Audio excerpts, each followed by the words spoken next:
सो हे weeps nexus यार, अब comments में आरआईपी नेक्सस लिखना बंद कर दो क्योंकि मैं डार्क मैस की वीडियो लेकर आ चुका हूँ। अभी सब लोग पूछ रहे होंगे कहाँ गायब थे इतने दिन से। देखो यार, फर्स्टली तो मेरी तबीयत नहीं ठीक थी एंड और भी रीजन है जिनको मैं कभी बात बताऊंगा। और हाँ, अगर तुम लोग कहो कि वीडियो छोटी है तो यार क्या ही कर सकता है। डार्क मैस में जितने भी चैप्टर्स अवेलेबल थे मैंने इस वीडियो में सभी को ही कवर कर दिया है। वैसे तुम लोग भूल चुके होंगे कि अभी तक स्टोरी में क्या हुआ था, तो भाई मैं उतनी बड़ी स्टोरी का रिकैप तो दे नहीं सकता हूँ। तो डिस्क्रिप्शन एंड कमेंट में प्रीवियस चैप्टर्स की लिंक दे दूंगा। बस जहाँ तक हम लोगों ने देखा था, जिमी की बैटल जेनेट से हो चुकी थी और जेनेट अपनी जान बचाकर वहाँ से भाग भी गया था। उसके बाद जिमी हेल में चला जाता है और वहीं बड़ी रोक ट्रेनिंग करने का फैसला लेता है क्योंकि वहाँ पर टाइम का फ्लो काफी ज्यादा स्लो है। बट बेरोज बदले की आग में उसको रैंक बढ़ाने के लिए चैलेंज कर देता है।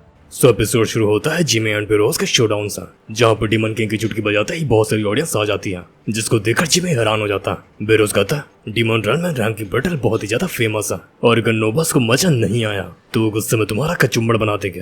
अगले ही पल वो अपने पंख खोलकर हवा में चला जाता है और वो भी बड़ी बड़ी बातें ही कर रहा होता है। जिमी ट्रांसफॉर्म होते हुए कहता है तुम अपना मुंह बंद करो और मुझ पर हमला करो। तभी बोरो जिमी के ऊपर अटैक कर देता है। जिमी बलिस्टा से उसके अटैक को ब्लॉक कर लेता है, लेकिन जिमी ये चीज समझ जाता कि वो स्ट्रेंथ के मामले में डेमोनिक ड्रैगन के बराबर नहीं पहुंचा। इसी वजह से उसको क्लोज रेंज फाइट अवॉइड करनी चाहिए। वो अपने कदम पीछे ले लेता है। बेरोस उसके ऊपर डीमन स्टार से हमला करता है, बट जिमी अपने स्वॉर्ड से उसके अटैक को निगेट कर देता है। पर बेरोस यहीं पर ही नहीं रुका होता, वो जिमी के ऊपर रश कर देता है। अब इसे रोक कर दिखाओ। जिमी कहता है ये तो मेरी लाइन थी। वो एक ही झटके में बेरोस का हाथ काट देता है। बेरोस ये देखकर चौंक जाता है, क्या उसने ड्रैगन स्किन को एक शॉट से काट दिया। उनकी फाइट काफी ज्यादा इंटरेस्टिंग हो रही होती है। इसी वजह से ऑडियंस में खुशी का माहौल होता है। बेरोज भी ये चीज समझ चुका होता कि जब उसने लास्ट टाइम जिमी से फाइट की थी, जिमी उससे अलग ही लेवल पे पहुंच चुका है। बट वो अपने हाथ का रिजनरेट कर लेता और जिमी को चौक करने लगता। देन वो जिमी को ले जाकर जमीन में गाड़ देता। जिमी कहता ओ तो तुम्हारे पास सुपर रिजनरेशन है, तो मैंने तुम्हें कम आका। अब ये सब चीजें बहुत ही ज्यादा अनोइंग हो रही हैं। तब वो अपने शैडो लैम्प के गेट को समन करता और उसमें देखते ही देखते उसके अंडर आर्मी निकलने लगती है। डीमन किंग भी इस मुंह से शॉक होता क्योंकि उसको पता है कि ये गेट के उस तरफ क्या है, और वो भी एक बार उस गेट के उस तरफ रह चुका है क्योंकि वो एक टाइम पे डियाब्लो के अंडर आर्मी का डार्क नाइट था। बेरोज काफी ज्यादा गुस्से में होता क्योंकि इससे फर्क नहीं पड़ता कि वो स्केलेटन्स को कितनी बार मारता है, वो वापस से तुरंत ही रिजनरेट कर जाता है। और उसकी आर्मी के जो 4 पिलर होता है उनका भी कोऑर्डिनेशन काबिलियत तारीफ है। जैसे ही देवराटो तीनों को कमांड देती है, बाकी तीनों मिलकर कमांड टेक्निक से बेरोज के ऊपर अटैक कर देता है। पर हाँ, वो फिर भी बेरोज के सामने कुछ भी नहीं है और बेरोज को इन सब चीजों से रियल डैमेज नहीं पहुंचता। और ये बात जिमी को भी बहुत अच्छे से पता होती है। इसी वजह से वो उस टाइम का फायदा उठाकर खुद बेरोज के ऊपर अटैक कर देता है, जिससे बेरोज की पीठ चिढ़ जाती है। डीमन किंग भी ये जानकर हैरान होता कि उसके लॉर्ड ने इतना माना कवर कर लिया। अभी वो अपने उस पर्सनालिटी से पूरी तरीके से अलग लग रहा है जब वो व्हाइट मैजिक को यूज करता था। रैंक 2 डीमन किंग कहते हैं ये इंसान तो काफी ज्यादा स्ट्रॉन्ग है क्योंकि उसने बेरोज को यहाँ तक पुश कर दिया है। रैंक 3 कहता है तू अपना डिसीजन बहुत जल्दी ले रही हो। बेरोज अभी भी अपनी ट्रू ड्रैगन फॉर्म में ट्रांसफॉर्म नहीं हुआ। रैंक 2 डीमन किंग से पूछती है मैजेस्टी आपको क्या लगता है कौन जीतेगा। डीमन किंग सोच रहा होता कि जिमी इस फाइट के बारे में काफी ज्यादा कॉन्फिडेंट था, इसीलिए वो कहता है चलो देखते हैं। हम लोग देखते हैं गेट के अंदर से लाखों के नंबर्स में स्केलेटन बाहर आ रहे होता है। बेरोज बहुत ही ज्यादा फ्रस्ट्रेटेड हो जाता है। इसी वजह से वो अपने मुंह से डीमन फायर अनलीश करता जिससे कि काफी सारे स्केलेटन सवाच चट हो जाता है, पर इतनी जल्दी भी नहीं। जमीन से और भी ज्यादा स्केलेटन निकलने लगता है। बेरोज भी समझ जाता है कि इस लड़ाई का कोई भी अंत नहीं होने वाला क्योंकि कभी न कभी उसका स्टेमिना तो खत्म हो ही जाएगा। पर उसको जिमी बेल्टन कहीं भी नजर नहीं आ रहा होता। हम लोग देखते हैं वो बेरोज के ऊपर हवा में उड़ते उसके मजे ले रहा होता। बेरोज उसको ढूंढ ही रहा होता, पर तभी उसके ऊपर एक जोरदार अटैक हो जाता जिससे कि उसके मुंह से भी खून निकलता और ये अटैक किया होता है जिमी ने। उस अटैक की वजह से बेरोज अपने घुटनों पे आ जाता है और जिमी अपनी स्वॉर्ड उसके कंधे पर रखते हुए कहता है तुम्हें पता है कि ये सब चीजें इतनी जल्दी नहीं खत्म होने वाली है ना। बेरोज अंदर ही अंदर ह्यूमिलिएशन फेस कर रहा होता। वो अपनी ऐसी लाइफ इमेजिन करता जहाँ पर सारा डीमन ड्रैगन उसका मजाक उड़ा रहा होता। बेरोज ठान लेता है कि वो हार नहीं मानेगा। हाँ, मैं डीमन ड्रैगन में ट्रांसफॉर्म होऊंगा जिससे कि मैं आउट ऑफ कंट्रोल भी हो सकता हूँ और डीमन एनर्जी मुझे कंज्यूम भी कर सकती है। पर अगर मैंने जिमी को गलती से भी मार दिया तो डीमन किंग मुझे एग्जीक्यूट कर देंगे, लेकिन उसके बाद भी मैं हार नहीं मान सकता, फिर चाहे अंत जो भी हो। और इसी के साथ वो डीमन ड्रैगन में ट्रांसफॉर्म होने लगता है। हम लोग देखते हैं जिमी के आंखें बेरोज नहीं खड़ा होता बल्कि वो होता अपने डीमन ड्रैगोनिक फॉर्म में। जिमी उसके सामने एक चींटी जैसा लग रहा होता, पर एक ऐसी चींटी जिसने कि उसके नाक में दम कर दिया। सो आखिरकार तुमने अपनी ट्रू फॉर्म रिवील कर ही दी। जिमी अपने अंडर आर्मी से कहता कि वो वापस से गेट ऑफ रिवर्सल के अंदर चले जाए।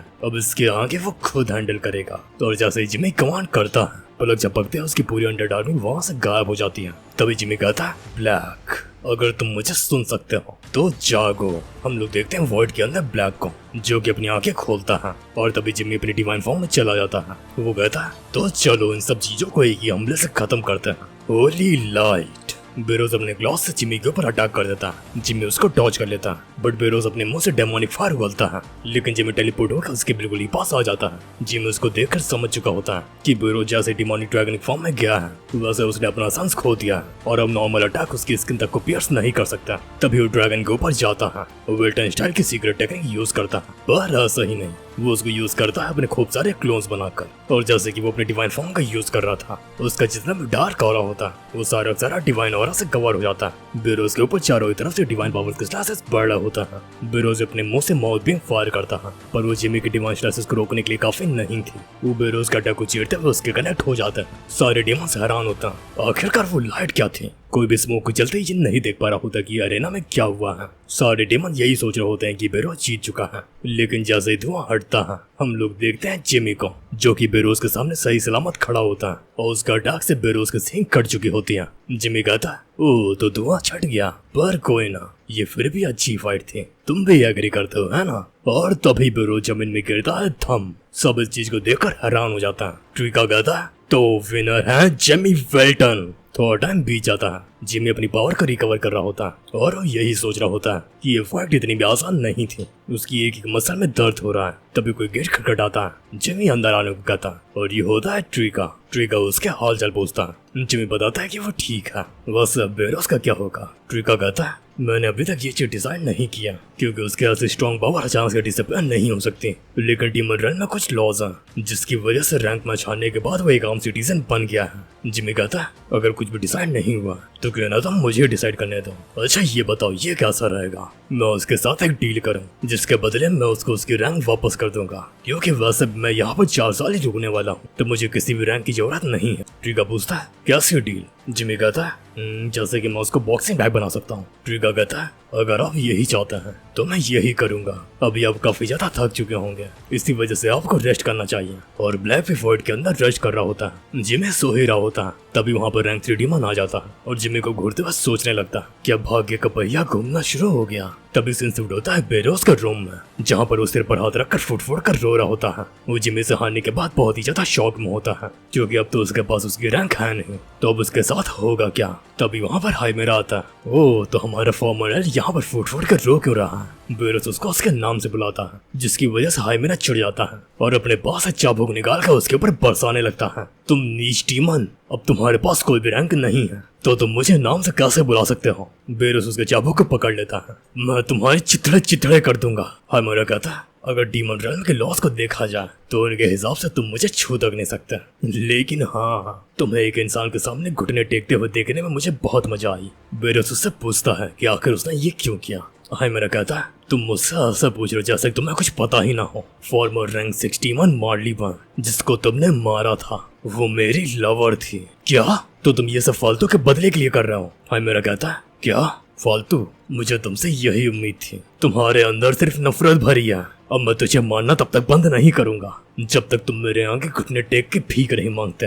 एक हफ्ता बीत जाता है और जिमी पूरी तरीके से रिकवर हो चुका होता है। वो ट्रिका से बेरोज के बारे में पूछता है। ट्रिका कहता है, क्यों ना आप खुद ही अपनी आंखों से देख लें। हम लोग देखते हैं एक दीवार को जिसमें बहुत ही सारी गालियां लिखी होती हैं। उसी दीवार के पास अधमरी हालत में बेरोज पड़ा होता है। यह होता है डीमन रन का स्लम, जहाँ पर कोई भी अरागरा डीमन आके बेरोज के ऊपर गुस्सा निकाल कर चला जाता है और उसको बुली करता है। जिमी जब उसकी हालत देखता है तो वो भी चौंक जाता है कि ये क्या हो गया। ओए बेरोज, मुझे लगता है तुम्हें अपनी कर्मों की सजा मिल चुकी है। बेरोज जिमी की गिरेपन पकड़कर उसके ऊपर चिल्लाने लगता है, लेकिन तभी वहाँ पर ट्रिका उसको रोक देता है। ट्रिका को देखते ही बेरोज अपने घुटने टेक देता है। आप यहाँ पर क्या कर रहे हैं। ट्रिका पूछता है, तुम्हारा ये हफ्ता कैसा बीता।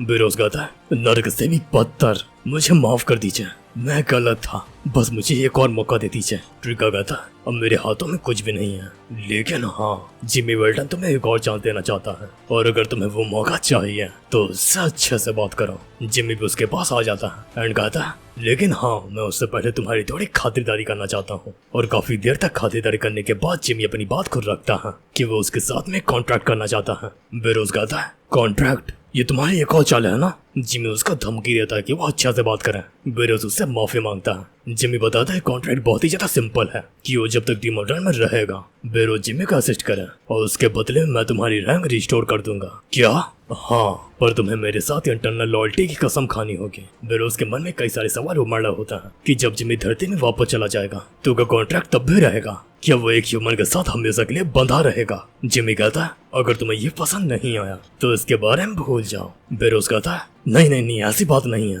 बात सिर्फ इतनी सी है कि मैं लॉर्ड ऑफ वेंजेंस के साथ पहले से ही बंधा हुआ हूँ। जिमी कहता है तुम उसकी चिंता मत करो, वो सब मैं संभाल लूंगा। बेरोज सोच रहा होता है अगर मैं कॉन्ट्रैक्ट नहीं मानता हूँ तो मैं ये नर्क से भी बदतर जिंदगी जीता रहूंगा, और अगर मैंने उसका कॉन्ट्रैक्ट एक्सेप्ट कर लिया तो मैं अपनी पुरानी रैंक में वापस तो जा सकता हूँ, पर मैं हमेशा के लिए एक इंसान का सर्वेंट बना रहूंगा। पर हाँ, इस नर्क से बदतर जगह में कीड़ों से अपनी बेइज्जती कराने से तो यही अच्छा है कि मैं एक स्ट्रॉन्ग ह्यूमन का सर्वेंट ही बन जाऊं। एंड वो कॉन्ट्रैक्ट के लिए तैयार हो जाता है। जिमी तुरंत ही अपना हाथ आगे बढ़ाता है और उसकी सोल को कॉन्ट्रैक्ट से बाइंड कर देता है। बेरोस ये देखकर हैरान हो जाता है कि जिमी डार्क माना की यूज कर रहा है, एंड वो ये भी फील करता है कि उसकी रैंक वापस आ चुकी है। जिमी कहता पूरा हो गया बेरोस, अब तुम कासल ऑफ वेंजेंस के 6th रैंक के हाई रैंक डीमन हो और इसी के साथ तुम मैड भी बन गए हो। बेरोस वफादारी की कसम खाता है। जिमी कहता तो चलो मेरे पहले ऑर्डर का पालन करो और उन सभी लोगों को मजा चखाओ जिन जिन लोगों ने पिछले हफ्ते में तुम्हारी बेइज्जती की थी। बेरोस बहुत ही ज्यादा खुश हो जाता है। जी मास्टर। हम लोग देखते हैं हाई मेरा को,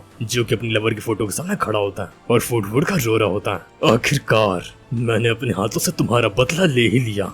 हाँ, मैंने देर किया, लेकिन अब मैंने उसकी जिंदगी मौत से भी बदतर कर दी। हालांकि मुझे इसमें एक इंसान का सहारा लेना पड़ा, लेकिन मैं बदले के लिए कुछ भी कर सकता था, और अब मैं तुम्हें अपनी सूरत दिखा सकता हूँ बिना कोई रिग्रेट के। और अगर बेरोज की मौत से तुम वापस आ जाती तो मैं उसको यहीं पर ही मार देता। उसके पीछे से आवाज आती है अगर तुम्हारे अंदर हिम्मत है तो आगे बढ़ो। ये आवाज होती है बेरोज की, जो कि अपना बदला लेने के लिए उसके पास आ चुका होता है। हाई मेरा जैसे उसकी तरफ देखता है, वो उसकी जान लेने के लिए उसके ऊपर झपट्टा मार देता है, बट बेरोज अब उसका गला पकड़कर चोक करने लगता है। हाई मेरे को बिल्कुल भी आइडिया नहीं होता कि बेरोज ने डीमन रेल्म के लॉस को कैसे तोड़ा। बेरोज गुस्से में कहता अगर तुम सच में मुझसे अपने प्यार का बदला लेना चाहते थे तो तुम्हें पूरे सम्मान के साथ मुझसे हेड ऑन फाइट करनी चाहिए थी, ना कि नीच चाल चलनी चाहिए थी। और अगर अभी भी, हाँ अभी भी अगर तुम मुझे रैंक डुअल के लिए चैलेंज करते हो तो मैं उसको एक्सेप्ट कर लूंगा, पर अफसोस तुम्हारी कारता ये इजाजत नहीं देगी। चारों तरफ हवा फैल जाती है कि बेरोज कासल ऑफ वेंजेंस में वापस आ चुका है और वो छाती चौड़ी करके हर जगह घूम रहा होता है। वो उसको जिमी टोकता है। बेरोज कहता क्या आप मुझ पर नजर रख रहा था? जिमी कहता मैं तो बस ये इंश्योर कर रहा था कि तुम अपना बदला अच्छे से लो। वैसे हाँ, मैं चाहता हूँ तुम मेरे एक और काम कर दो। बेरोज को लगता है जिमी वापस से कोई उल्टा सीधा काम बताएगा और जिमी उसको ले जाता है डीमन रेल्म की लाइब्रेरी में। बेरोज कहता है क्या लाइब्रेरी? अब मुझसे ये मत कहिएगा कि मैं आपको हिस्ट्री पढ़ा दूं। जिमी कहता है हाँ बिल्कुल, मैं यही कहने वाला था, क्योंकि मैं डीमन रेल्म में अडॉप्ट करना चाहता हूँ, इसीलिए मुझे सबसे पहले यहाँ की हिस्ट्री जाननी होगी। बेरोज कहता है लेकिन मैं तो हिस्ट्री में काफी ज्यादा कच्चा हूँ। जिमी उसके ऊपर गुस्सा करता है अगर बेटा तुम मुझे हिस्ट्री नहीं सिखाओगे तो मैं तुम्हारी खोपड़ी फोड़ दूंगा, और वैसे भी मैं तुमसे पूरी हिस्ट्री नहीं जानना चाहता हूँ, इसलिए डरो मत। मुझे बस डीमन रेल्म के current structure and power dynamics के बारे में जानना है, और हाँ ये भी कि डीमन रेल्म की टाइमलाइन डिस्टॉर्टेड क्यों हो गई। बेरोज समझ जाता है और बुक्स इकट्ठा करके उसको बताने लगता है। तो सबसे पहले हम लोगों को टाइमलाइन की डिस्टॉर्शन के बारे में बात करनी चाहिए। यहाँ की टाइमलाइन डिस्टॉर्टेड हुई एक इवेंट की वजह से, जिसे कहा जाता है एक्रोबा इंसिडेंट और ग्रेट वॉर। इस इवेंट में डीमन रेल्म के एक्रोबा प्लेन्स में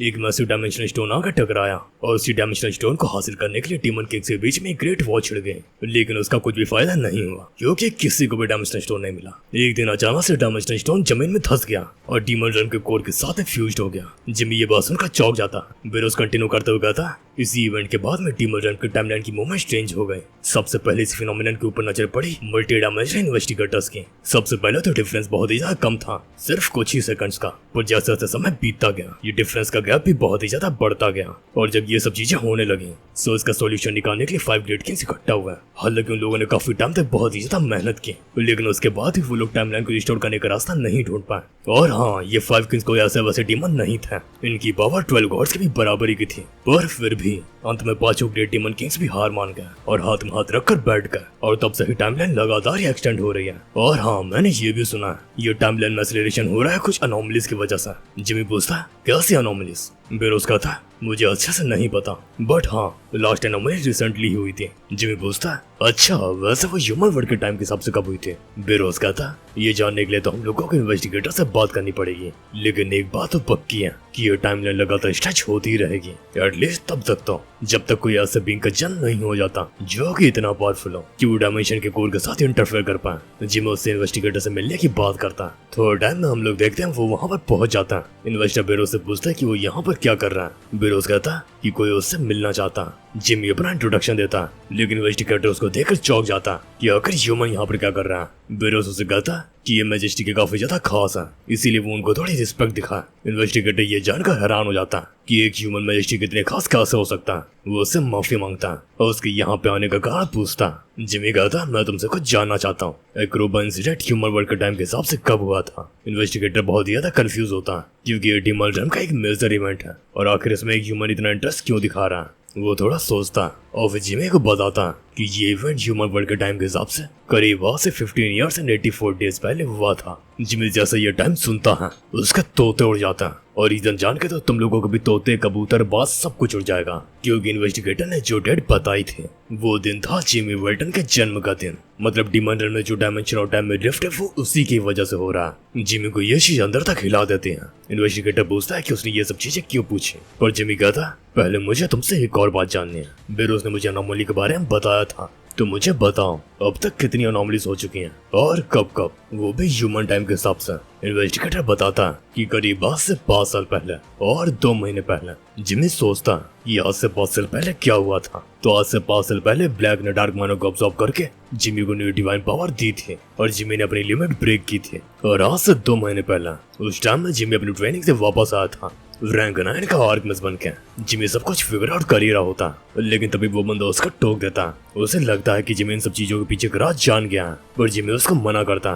देन वो वहाँ से निकल जाता है। बेरोज उससे पूछता कि क्या उसने कुछ फिगर आउट किया है। जिमी काफी ठंडे लहजे से कहता है मैं इसके बारे में तब बात करूंगा जब मैं वापस आऊंगा, अभी मुझे जल्द से जल्द कहीं जाना है। हम लोग देखते हैं ट्रिका को जो कि जिमी की राह देख रहा होता एंड तभी वहाँ पर जिमी गेट तोड़ता हुआ आ जाता और बहुत जोर से ट्रिका को बुलाता है। ट्रिका, मुझे तुमको बहुत ही ज्यादा इंपॉर्टेंट कुछ बताना है। बेरोज चौंक जाता कि क्या ये पागल है। हालांकि वो मैजेस्टी का चाहता हूँ, लेकिन फिर भी वो मैजेस्टी को उनके नाम से कैसे बुला सकता। अगर मैजेस्टी उसको यहाँ पर मार भी देता तब भी मैं इंटरफेयर नहीं करूंगा। ट्रिका कहता है माय लॉर्ड आप आ गए, और यह सुनता ही बेरोज के निप्पल में से उसकी रोह निकल जाती है। क्या माय लॉर्ड मैजेस्टी, अब इस इंसान ने आपको नाम से बुलाया, आखिर यहाँ पर चल क्या रहा है। ट्रिका उसको समझाने के लिए आगे बढ़ता बट जिमी उसको रोक देता एंड कहता रहने दो, वैसे भी अब इसकी सोल मेरे से बाउंड हो चुकी है तो इसे सीक्रेट रखने का कोई भी मतलब नहीं है। सुनो बेरोज, ट्रिका एक डार्क नाइट है जिसका क्रिएशन मैंने ही अपने पास्ट लाइफ में किया था। ये सुनते ही बेरोज के पैरों के नीचे जमीन खिसक जाती है और वो थम्मा से नीचे गिर जाता। ट्रिका कंफर्म करता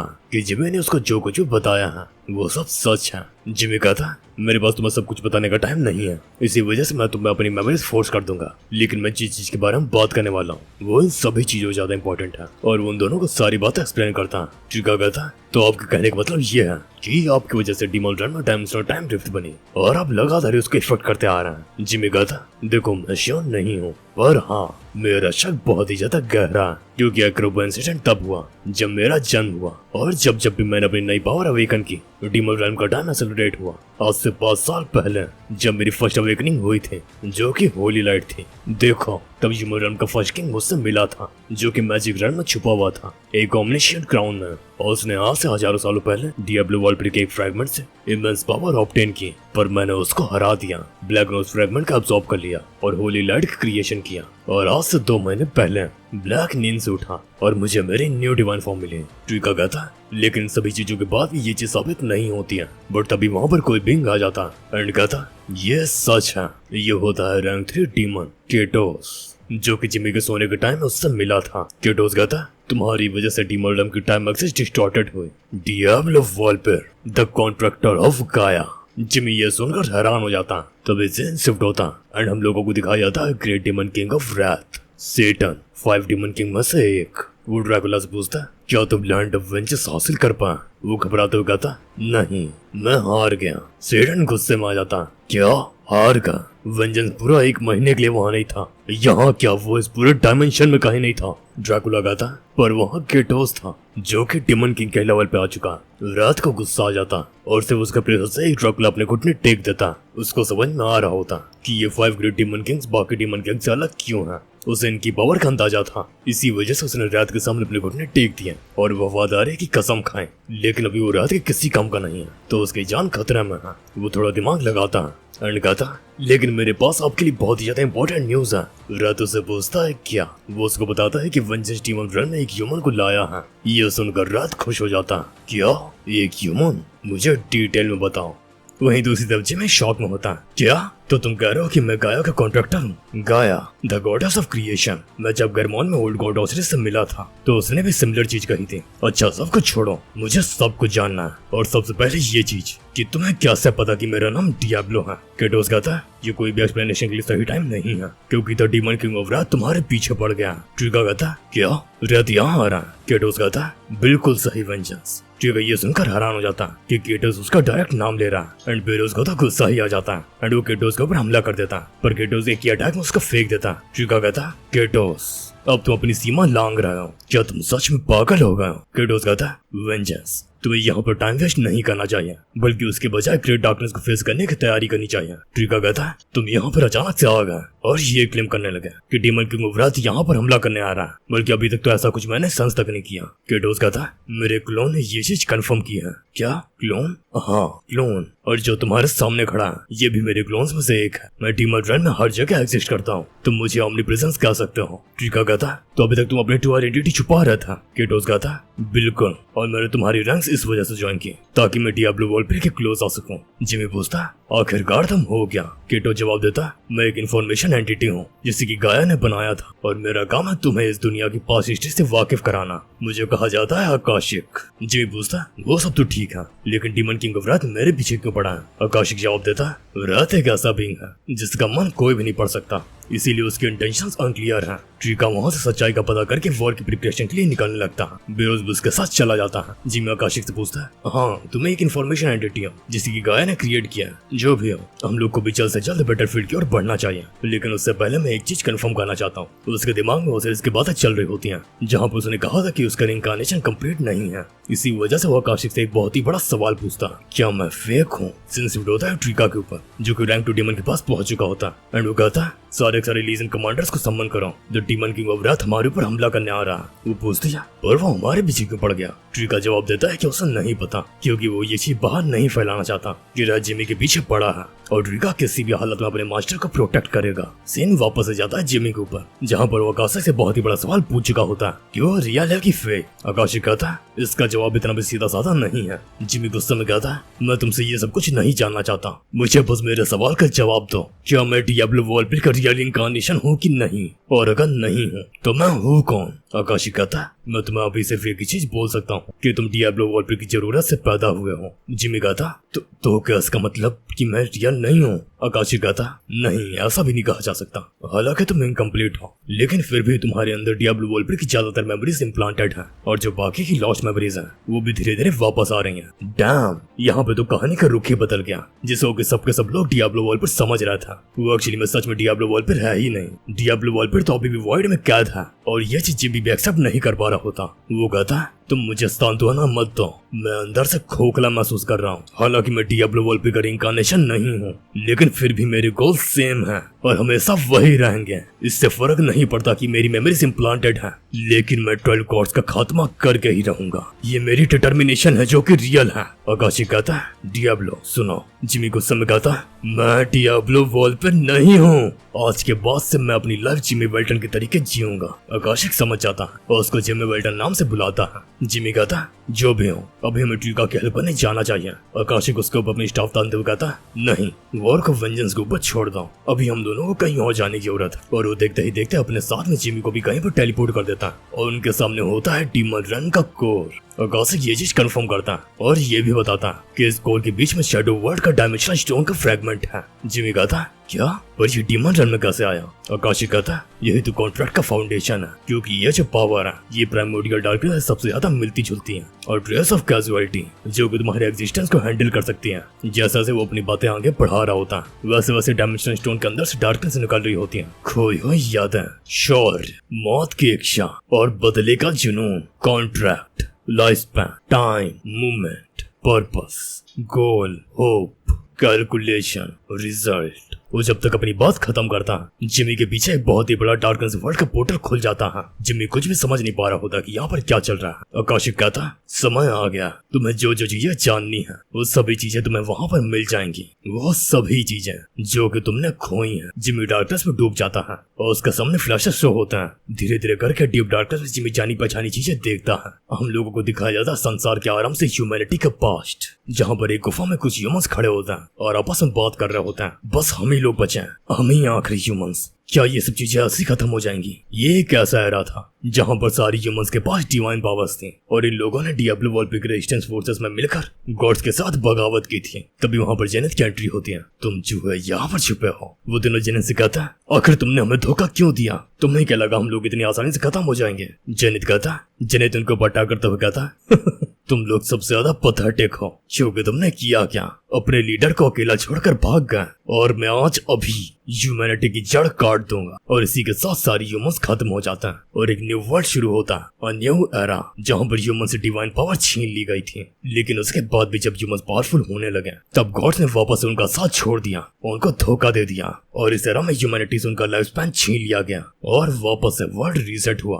और यहाँ पर भी जब इंसानों ने सब कुछ समझा कि गॉड्स उनका यूज कर रहे हैं और हमेशा से ही उनको अपनी कठपुतली समझते हैं, तो वापस से गॉड्स ने ह्यूमैनिटी का खात्मा कर दिया। थर्ड वर्ल्ड रीसेट, और इस एरा के अंत में ह्यूमैनिटी से उनकी फ्रीडम भी छीन ली गई। फोर्थ एरा आया और ये एरा सबसे ज्यादा बोरिंग एरा था क्योंकि अब तक ह्यूमैनिटी बहुत ही ज्यादा कमजोर हो गई थी और इस एरा के अंत में ह्यूमैनिटी से उनकी डिजिनिटी भी छीन ली गई। जब जब ह्यूमन स्ट्रॉन्ग हुआ तब तक गॉड्स उनका खात्मा करते आए हैं और पांचवा वर्ल्ड रीसेट हुआ तब ह्यूमैनिटी से आखिरकार उनके वेरिएबल्स भी छीन लिए गए। और जब सिक्स्थ एरा आया तब ह्यूमैनिटी के पास खोने के लिए कुछ भी नहीं था। वहां पर गॉड्स ने फर्स्ट किंग को खेल लिया और वो उसको मारने जा ही रहा था, बट समाउ उसने डियाब्लो वॉलपे के फ्रैगमेंट को कंज्यूम कर लिया। ये चीज देखते हुए वहां पर रा आया और उसने फर्स्ट किंग को जीवन दान दिया अपना नौकर बनाकर, और इसी तरह ह्यूमंस गॉड्स के गुलाम बन गए। जिमी अब तक इस दुनिया की पूरी असलियत तो पास जान चुका था और उसी की वजह से बहुत ही ज्यादा गुस्सा भी होता। इन गॉड्स ने ह्यूमैनिटी की पावर एक एक करके छीन ली और अपना गुलाम बना लिया। मैं उनको घुटनों पर ला दूंगा, फिर उसके लिए चाहे मुझे जो भी करना पड़े।